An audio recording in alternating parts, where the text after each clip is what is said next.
இந்த பாயிண்ட்ல தான் பேரண்ட்ஸ் நம்ம குழந்தைக்கு ஆட்டிசம் இருக்கா இல்லையா அப்படின்னு கன்ஃபியூஸ் ஆகுது. Hi, I am Kausalya Senthilnathan, founder of ராடி special school, Thanjavur. Red flags of autism எல்லாமே பாசிட்டிவா இருந்தாலும் நம்ம குழந்தை ஆட்டிசம் ஸ்பெக்ட்ரம்குள்ள இருக்காங்களா இல்லையான்னு பேரண்ட் கன்ஃபியூஸ் ஆகுற மாதிரி ஒரு 4 விஷயம் குழந்தைங்க பண்ணுவாங்க.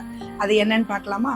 2 வயசு கடந்ததுக்கு அப்புறமும் அம்மா, அப்பா, தாத்தான்னு சிங்கிள் வேர்ட்ஸ் மட்டுமே ரிப்பீட்டடா பேசுறது. சிங்கிள் ஸ்டெப் கமாண்ட் சொல்ற அவங்களுக்கு ஆப்போசிட்ல இருக்கிற things, remote, key, water bottle, அந்த மாதிரி அவங்க டெய்லி பழகின திங்ஸை எடுத்துட்டு வா அப்படின்னு சொன்னோன்னே கரெக்டாக கொண்டு வந்து அந்த பேரண்ட்ஸ் கிட்ட கொடுக்குறது. அவங்களுக்கு தேவை அப்படின்னா சாப்பிட ஸ்நாக்ஸு, ஃபுட்டு, தண்ணி, ஃபேன் போடணும், இந்த மாதிரியான சின்ன சின்ன கமெண்ட்ஸை குழந்தைங்க போய் அதை கரெக்டாக செய்யறது, இல்ல பேரண்ட்டை கூப்பிட்டு ப்ராம்ப்ட் பண்றது. இது எல்லாத்தையும் விட லாஸ்டா போனை குழந்தைங்க கையில கொடுத்தா அவங்க அதை லாக் எடுக்கிறது, உள்ள போய் யூடியூப் வேணுமா, ஃபேஸ்புக் பார்க்கணுமா, என்ன பார்க்கணுமோ அந்த சிம்பிளை வச்சு போயிட்டு ஸ்கிப் ஆட் கொடுக்கறது, ஸ்கிரீன் மேக்ஸிமைஸ் பண்றதுன்னு எல்லாத்தையுமே பக்காவா குழந்தைங்க பண்ணுவாங்க.